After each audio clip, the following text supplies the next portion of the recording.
Bonjour et bienvenue dans ce nouvel épisode d'Héros du Web qui s'intéresse ce mois-ci, et vous l'aurez remarqué, à la maison connectée. Alors, il s'agit de l'un de nos plus vieux fantasmes technologiques qui date d'un autre temps, celui des années 50 et de la période de l'électroménager, ou en tout cas de son émergence. Aujourd'hui, nous rentrons dans une nouvelle ère, celle des objets connectés. Je vous propose donc de partir à la rencontre de 4 spécialistes.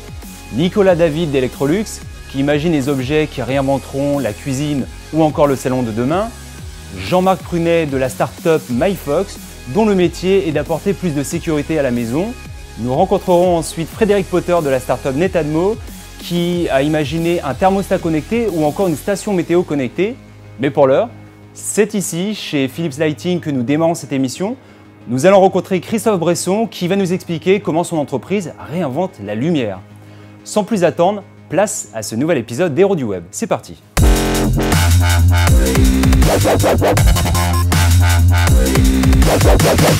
Nous partons donc à la découverte de Philips Lighting qui développe des solutions d'éclairage pour les particuliers. Spécialiste des ampoules à économie d'énergie ou lunaire LED, l'entreprise recrée l'invention d'Edison datant de 133 ans avec toujours plus de technologie pour un plus grand confort domestique. En clair, la lumière est plus que jamais le cœur de la maison. Donc Philips est né il y a 120 ans grâce à l'invention d'Edison. Les frères Philips ont eu l'idée de commercialiser et d'industrialiser la fameuse ampoule à incandescence. 120 ans plus tard, c'est-à-dire il y a quelques années, cette ampoule a commencé à disparaître du marché. Elle est remplacée maintenant très rapidement par une nouvelle technologie qui est la technologie de la LED. Donc là, on va passer dans ce qu'on appelle de la lumière numérique, puisque nous sommes dans des composants, des semi-conducteurs. Et cette lumière va permettre d'aller bien au-delà du simple interrupteur que l'on connaît, on-off. On va commencer à l'oublier et à apporter beaucoup d'autres possibilités grâce à cette technologie. À l'heure du tout connecté, Philips a souhaité faire évoluer ce symbole de création avec la sortie de Hue, présentée comme la prochaine étape dans l'éclairage des foyers. L'innovation se situe dans la connectivité de cette ampoule à LED reliée par Wi-Fi à l'iPhone ou l'iPad de son possesseur. En clair, si cette technologie existe aujourd'hui, c'est grâce à l'optimisation des réseaux toujours plus performants qui ne permettaient pas jusqu'ici une telle pratique. Hue est une véritable plateforme. Grâce à une application, grâce à une facilité d'usage, on va pouvoir créer des ambiances simplement à partir de sa tablette ou de son smartphone.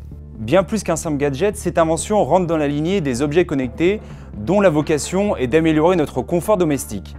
À l'avenir, la mission d'entreprises comme Philips sera donc d'imaginer des assistants mécaniques capables de répondre à nos besoins avant même que ceux-ci nous traversent l'esprit. Le futur de la Smart Home aujourd'hui passera par la convergence, c'est évident, et par des plateformes partagées.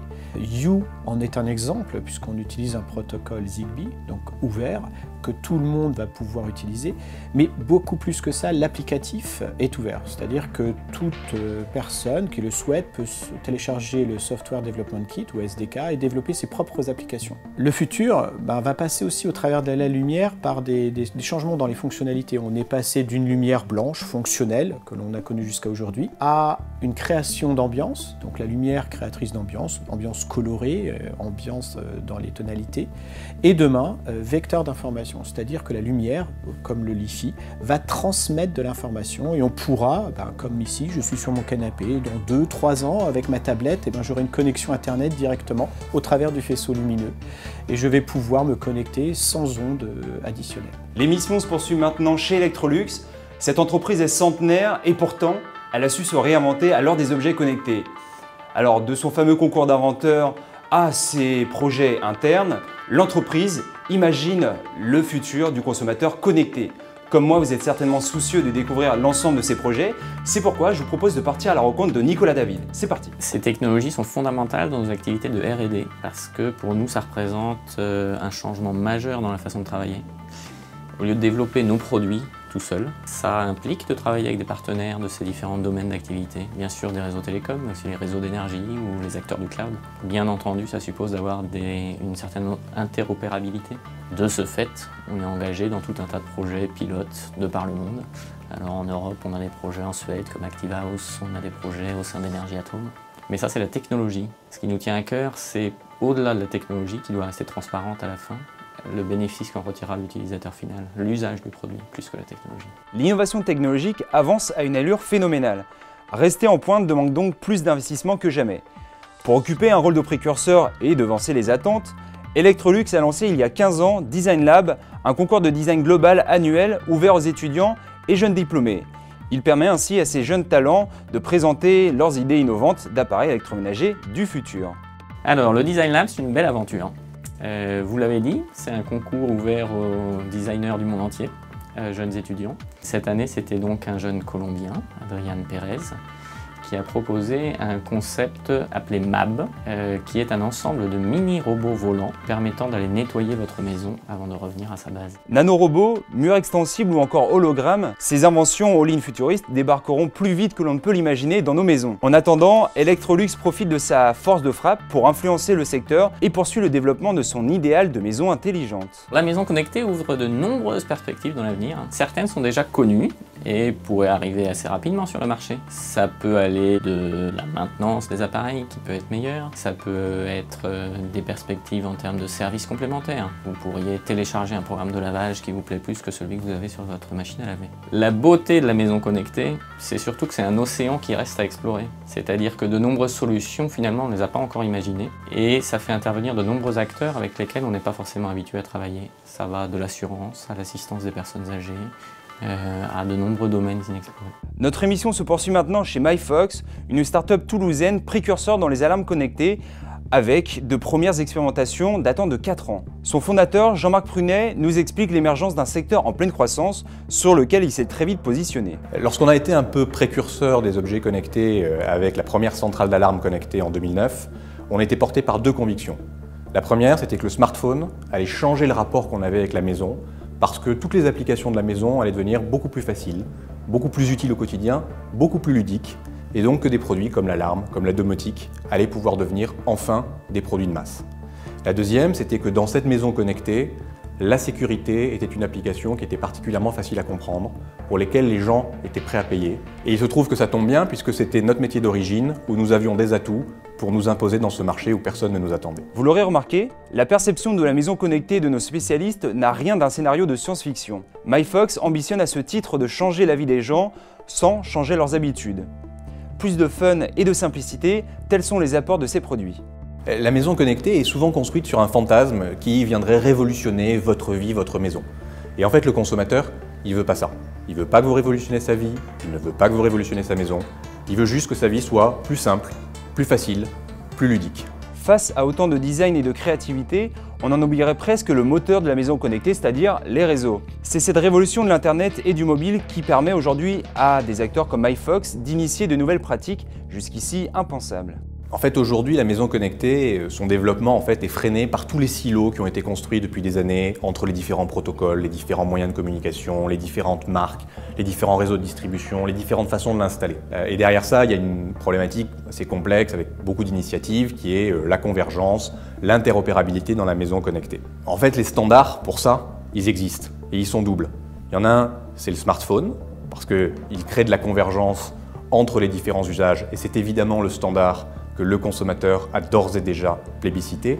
Et de ce point de vue-là, la 4G, le développement de tous les usages en mobilité vont porter la maison connectée. Le deuxième standard, ce sont les réseaux Internet qui permettront demain que les différents objets et services connectés que le consommateur aura choisis, parce que c'était celui-là qui lui plaisait, puissent converser avec les autres pour devenir plus utile, plus intelligent, plus interactif, indépendamment de sa couleur, indépendamment du langage qu'il utilise pour parler dans la maison, indépendamment du réseau de distribution ou de la marque qu'ils l'ont apporté dans la maison du consommateur. La maison connectée, c'est plus que du confort. C'est aussi la qualité de l'air de notre habitat, un élément crucial pour notre santé. Ce travail, c'est celui de Netatmo, start-up à l'origine d'un thermostat ainsi que d'une station météo connectée qui permettent de mesurer son environnement pour mieux vivre. Pour découvrir ces inventions, rendez-vous dans les bureaux parisiens de Netatmo avec son fondateur Frédéric Potter. La jeunesse de Netatmo, c'est une rencontre avec un chercheur du public qui a attiré mon attention sur la problématique de la qualité de l'air intérieur, qui est un réel enjeu sociétal. Et de là est partie l'idée de réinventer la station météo en lui rajoutant ce capteur de qualité d'air intérieur, en faisant un objet moderne, connecté à Internet, beau, pour smartphone, qui rentrent réellement dans la vie des gens. Un Français sur 3 souhaite piloter son chauffage depuis son smartphone. Un chiffre qui confirme la tendance et surtout le rayonnement promis à Netatmo, qui, bien loin d'objets pour geeks, va réinventer des produits de grande consommation. Au-delà de leur connectivité, ces objets intelligents se dotent de nombreux atouts, plus que convaincants. Donc nous, ce qu'on essaye de faire, c'est on essaye de faire des produits qui soient réellement grand public, puisqu'aujourd'hui, le grand public a un smartphone dans la poche. Donc en termes de design, en termes de simplicité d'usage, les attentes des consommateurs aujourd'hui sont satisfaites par des produits comme ceux d'Apple ou de Samsung qui sont de très haut niveau. Et donc nous, on vient apporter le même degré de simplicité, de design et d'émotion dans des objets qui jusque-là étaient négligés comme le thermostat. Alors que le thermostat contrôle directement 25% de nos dépenses d'énergie, donc c'est considérable, il a un rôle très important dans nos vies et dans notre confort chez nous. Il trône en général dans le salon et c'était des objets qui avaient été négligés et donc on vient refaire, réinventer, comme Apple a réinventé le téléphone portable qu'on avait dans la poche ou l'ordinateur avec l'iPad par exemple. Netatmo sort du strict cadre de la maison et offre la possibilité de partager les informations mesurées par ses utilisateurs avec leurs proches, sur les réseaux sociaux et même très prochainement avec d'autres utilisateurs d'objets connectés de la marque. La société de Frédéric Potter a donc décidé de centrer ses activités sur la mesure de l'environnement pour permettre à ses adeptes de mieux vivre au quotidien. En France, Météo France assure l'observation météorologique dans une centaine de stations météo, ce qui fait que le matin, lorsque vous allumez la radio, on vous dit qu'il fait 6 degrés par exemple à Paris parce que c'est la température de la masse d'air au-dessus de vos têtes.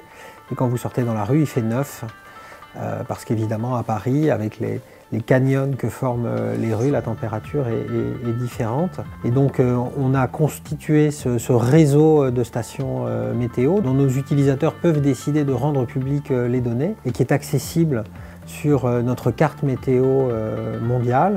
C'est finalement un peu le passage à la météo HD, puisqu'on va avoir accès à des dizaines, des centaines de milliers de points de mesure qui nous permettent de réellement avoir une observation fine et réelle du monde dans lequel on vit. Pour conclure, retenons qu'avec les objets intelligents, nous pouvons désormais contrôler la lumière, le chauffage, la sécurité, mais aussi la qualité de l'air de nos maisons. Avec toutes ces innovations, nous avons d'autant plus de confort et nous pouvons alléger nos factures. Avec un marché estimé à 72 milliards d'ici 2017, autant vous dire que vos maisons seront très vite connectées, tout comme la mienne. Voilà, c'est la fin de cet épisode d'Héros du Web qui conclut par ailleurs cette première saison.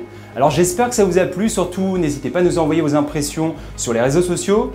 Nous revenons très bientôt avec une nouvelle saison, donc restez connectés. À bientôt et joyeux Noël. Bye bye.